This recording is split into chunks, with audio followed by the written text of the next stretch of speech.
시간은 광섬유 연결에 대해서 광섬유를 어떻게 연결하는지 대한 부분을 살펴보도록 하겠습니다. 지금까지 우리가 그 광섬유에 대한 것을 먼저 배웠었고요.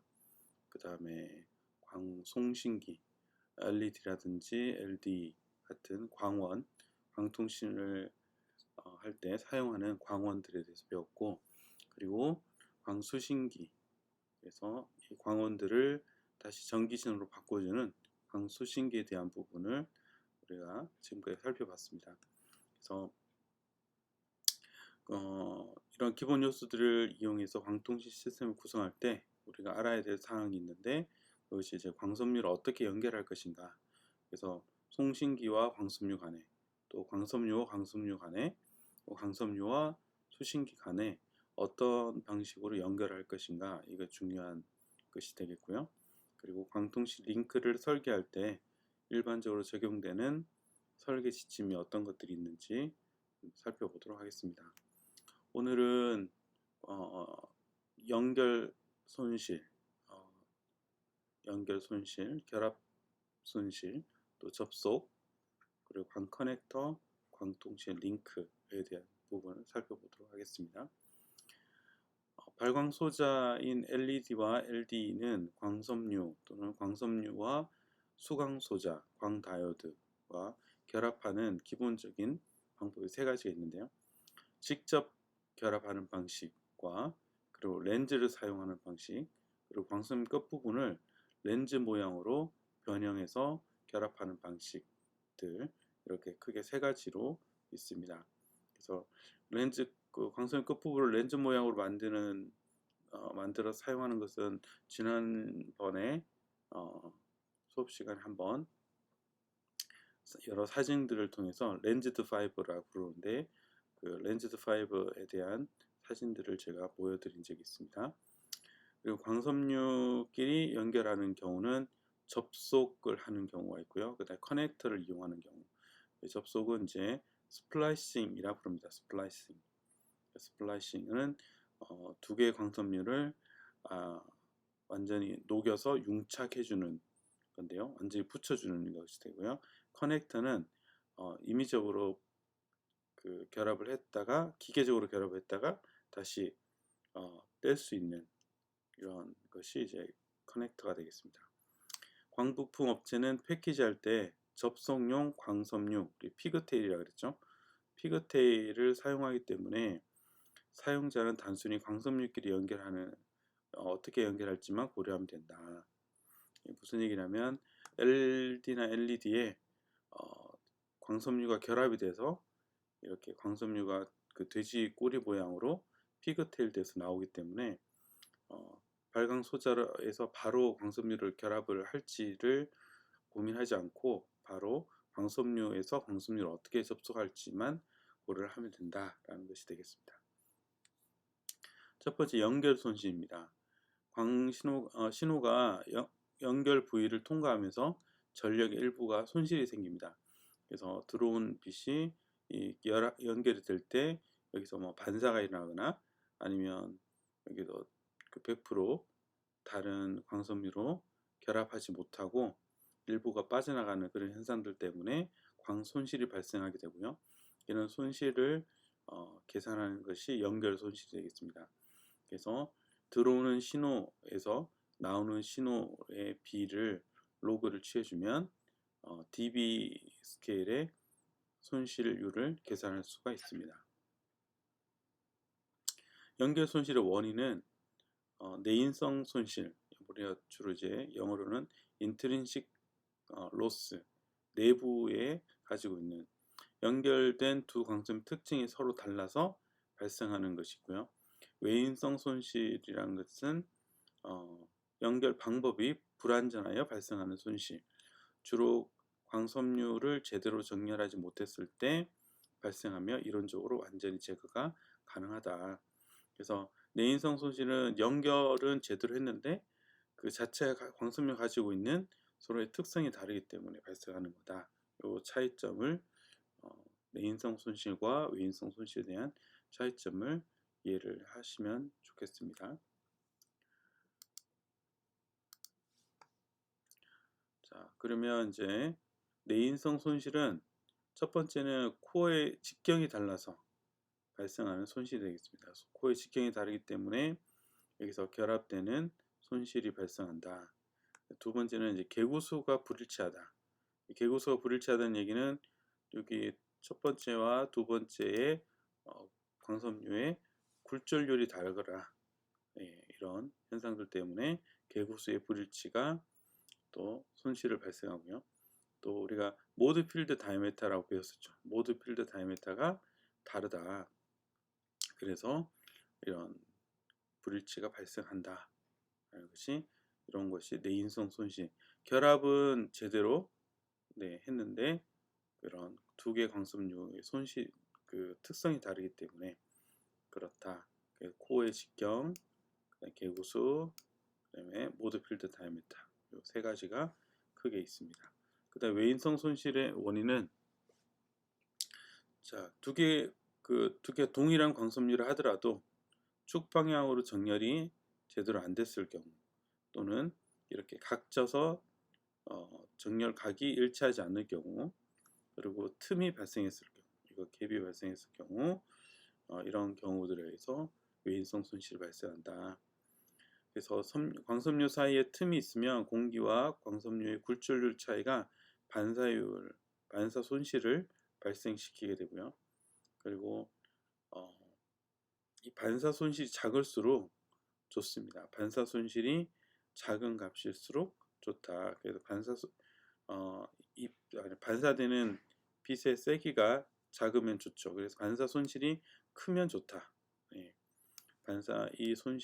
반사되는 이것이 작을수록 좋기 때문에 이것을 이제 반사 손실은 클수록 좋습니다. 자, 그 다음에 이제 접속입니다. 그리고 스플라이싱은 한번 보여드린 적이 있습니다. 그래서 두 개의 광섬유를 반영구적 또는 영구적으로 결합하는 것을 말하고요. 주로 실외에서 사용을 한다. 그 다음에 융착 접속, 퓨전 스플라이싱 또 이렇게 융착 접속을 하는 기계를 이제 퓨전 스플라이서, 융착 접속기, 융착기 이렇게 부르는데 퓨전 스플라이서를 이제 영어로 기억을 해두시면 좋을 것 같아요. 두 광섬유를 일렬로 정렬시킨 후에 두 광섬유의 끝부분을 열을 가해서 녹여서 하나로 결합하는 접속 방법을 말합니다. 그래서 광섬유를 두고 전극을 두고요. 여기서 강한 아크를 만들어내면 여기에 열이 발생하게 되고 열에 의해서 광섬유 끝이 순간적으로 녹게 되고요. 두 개를 접속시키면 이제 완전히 두 개가 녹게 되는 이런 것이 접속이 되겠습니다. 연결 손실은 0.01dB에서 0.05dB 이하로 매우 낮은 편입니다. 그래서 융착 접속에 대한 부분은 이제 우리가 살펴봤기 때문에 여기서는 넘어가도록 하겠습니다. 자, 그 다음에 이제 기계식 접속이 있습니다. 기계식 접속. 특수하게 제작한 구조물에 광섬유를 넣고 조여서 광섬유끼리 밀착해서 결합하는 방식이 되겠습니다. 자, 이렇게 생긴 것이 이제 기계식 접속을 보여주고 있는데요. 그래서 여기 안에 광섬유를 연결하고 여기를 이제 우리가 소위 말하는 똑딱이처럼 문을 닫고 딱 잠궈주면 광섬유 끝이 밀착해서 붙게 되고요. 거기 안에 인덱스 매칭 오일이라고 하는 것이 들어 있습니다. 그래서 결합 손실을 이렇게 높여주는 그런 구조로 만들어져 있습니다. 물론 이제 기계식 접속은 융착 방법으로 접속한 것보다도 결합 손실이 큽니다. 큰 결합 손실을 가집니다. 그래서 연결 손실이 보통 한 0.2dB로 융착에 의한 손실보다 높습니다. 0.2dB도 사실 잘 기계식 접속 방법을 잘 구현을 했을 때 얻으실 수 있는 우수한 값이라고 볼 수 있습니다. 그 다음에 이제 그 광 커넥터, 옵티컬 커넥터라고 하는 건데요. 두 광섬유를 연결하는 매우 중요한 소재로 접속과 달리 수시로 연결과 분리가 가능합니다. 흔한 오작동의 원인이 되고요. 또 커넥터 작업에 많은 인력과 시간이 필요하다는 그런 단점이 있습니다. 자, 구조를 보면 지금 이제 여기 광섬유가 포함된 광 케이블이 들어오고요. 그것이 이제 끝단으로 들어오는데 여기에 페룰이라고 하는 그 광섬유를 잡아주는 부분이 있습니다. 그게 안에 광섬유가 들어있고요. 지금 이제 여기 단면을 보여주고 있는데 여기 흰색 부분이 페룰이고요.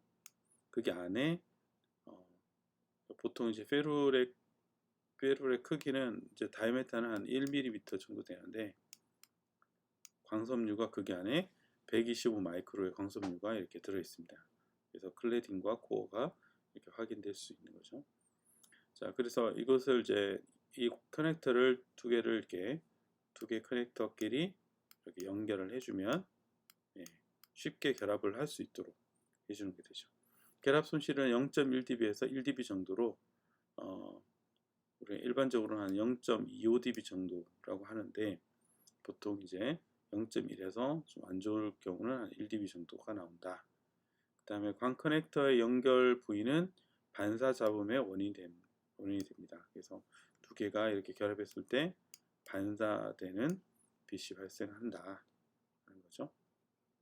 그래서 연마 방법에 따라서 광 커넥터를 구분하는데 첫 번째는 평면 연마입니다. 그래서 연마를 아주 평면으로 이렇게 했을 때 이렇게 생겼는데 광섬유 표면이 작은 요철도 광섬유 사이에 틈을 만들기 때문에 반사 전력이 증가된다. 그래서 반사 손실이 14dB보다 큰 높은 반사 손실이 발생하고요. 그 다음에 피지컬 컨택이라고 해서 광섬유 끝부분을 부드러운 곡면으로 이렇게 만들어 준 것이 있습니다.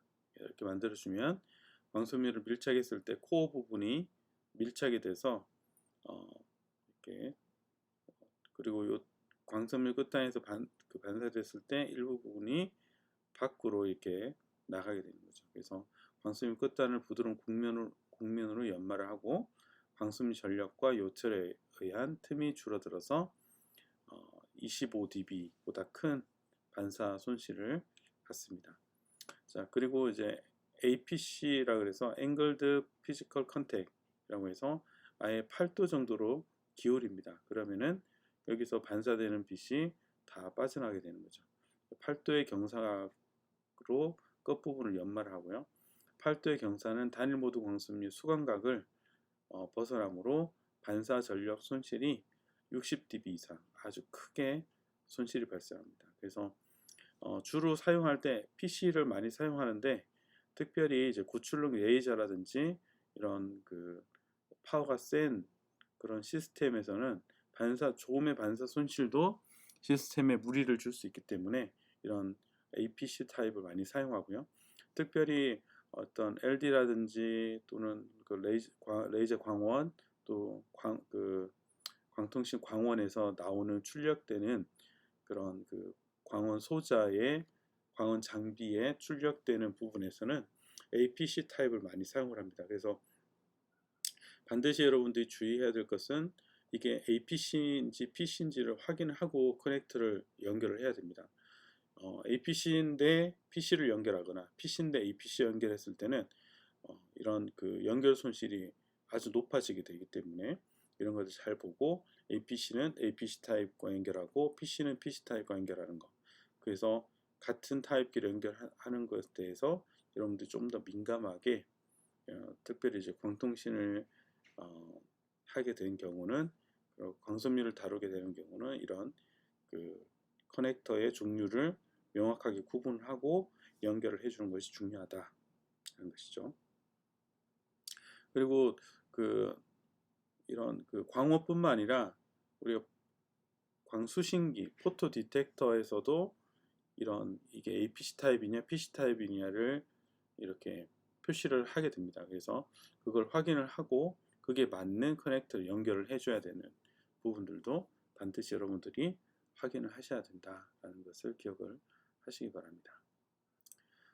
광 커넥터의 종류는 이제 표준 커넥터가 특별히 없습니다. 그래서 사람들이 어떤 시스템을 사용하는 그런 것들을 이렇게 있고요. 그래서 이런 그 SMA 타입 같은 경우는 주로 이제 그 광원들, 특별한 이제 광통신에 사용하는 것이 아니라 어떤 그 스펙트로메터라든지 또 여러 그 센서용으로 사용하는 그런 커넥터 종류가 되고요. 그 다음에 이제 주로 광통신에 사용하는 것은 이제 요 세 가지 경우 많이 사용을 합니다. 그 중에서 이제 FC 타입은 주로 이제 실험실용으로 많이 사용을 하고요. 그래서 여기 그 나사가 있어서 이걸 조여줘서 장부는 형태가 되겠습니다. 그리고 SC랑 LC 같은 경우는 이제 광통신 장비들에서 실제 산업용으로 많이 사용하는, 그래서 원터치형으로 꽂았다 뺄 수 있는 그런 형태를 가지고요.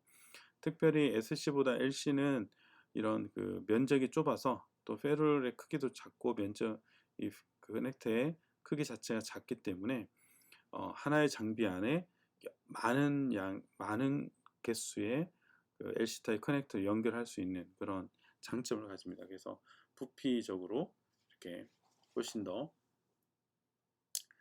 좁힐 수 있는 그런 부분이 되겠습니다. 나머지 부분들도 이제 사용이 되긴 하는데 이제 이런 것들은 이제 필요에 따라서 필요한 곳에서 이제 사용을 하게 되는 거죠. 자, 이런 커넥트들 간에 자, 여기는 이제 FC와 FC를 연결해 주는 거. 여기는 FC 커넥터가 되겠습니다. FC. 여기는 이제 SC 커넥터가 되고요. 여기는 SC 커넥터인데 SC 커넥터를 두 개를 양쪽에 연결할 수 있습니다. 그래서 두 개가 이제 들어가고 나오고 뭐 이런 식으로 할 수 있고요. 여기가 지금 이제 LC 타입의 커넥터가 되겠습니다.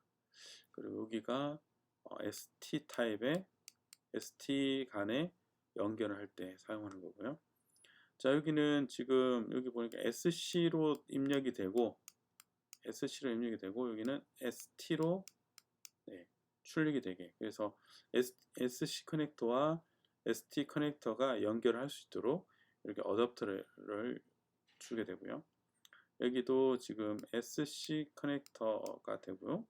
여기가 ST 커넥터가 되겠습니다. ST.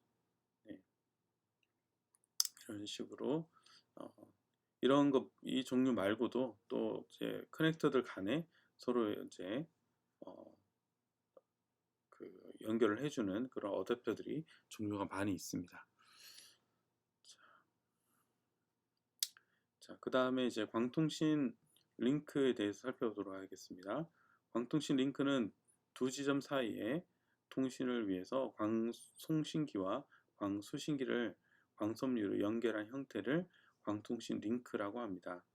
광통신 시스템은 광통신 링크가 상호 연결된 네트워크로 발전하게 되고요. 광통신 링크의 손실을 보상해주는 방식은 광섬유의 길이가 20에서 100km 이상이면 광섬유 손실 때문에 광수신기에 도달하는 광전력이 매우 낮습니다. 그래서 원하는 비트 오율, 우리가 BER에 대해서 배웠는데 이 BER을 얻기 위해서는 손실을 보상을 해줘야 되는 거죠. 손실 보장을 해주기 위한 그 방법은 재생기와 광증폭기가 있습니다. 지금은 이제 재생기 방법은 거의 사용하지 않고 광증폭기 방법으로 이제 사용을 하는 거죠. 물론 장거리 통신에서요. 자, 중계기 간 간격에 대해 살펴보면 재생기 또는 광증폭기 사이의 거리를 흔히 중계기 간격이라고 부릅니다. 그래서 이 중계기 간격의 길이가 길수록 광통신 링크의 전체 비용을 절감할 수가 있습니다. 광통신 링크는 광섬유의 손실뿐 아니라 분산 특성에도 영향을 받기 때문에 이 중계기 간격은 비트율에 의해서 결정되기도 합니다. 그 중에서 이제 우리가 BL 곱에 대해서 우리가 전에 배웠었는데 이 BL 곱이 크면 클수록 광통신 링크의 중계기 간격이 더 멀어질 수 있습니다. 그래서 더 저렴한 링크를 구성할 수 있다. 중심 파장이 0.85 마이크로미터인 1세대 광통신 시스템은 비율 곱이 1기가bps 킬로미터 정도 되고요. 1.5인 3세대는 1테라bps 킬로미터 정도 됩니다. 그러니까 여기서 기가에서 1000배 증가되는 거죠. 1000배 증가되니까 이런 그 중계기 간격 역시도 1000분의 1만큼 줄어들 수 있는 그런 여지가 있습니다. 그래서 이런 그 중계기 사이의 거리가 중계기 간격 그리고 증폭기 간의 거리가 중계기 간격인데 이 사이 거리가 멀어질수록 중계기가 훨씬 더 증폭기나 재생기가 적은 양이 이제 사용할 수 있기 때문에 이런 전체 시스템 비용을 줄일 수 있다라고 하는 것이 되겠습니다. 자, 오늘은 이제 광섬유를 결합하는 방법과 그리고 연결 손실이 발생하는 원인을 이해를 했고요. 그리고 결합 접속 스플라이싱의 종류와 방법을 이해했습니다. 그리고 광 커넥터의 기능과 구조, 성능에 대해서 살펴봤습니다. 자, 오늘은 여기까지 하도록 하겠습니다. 수고하셨습니다.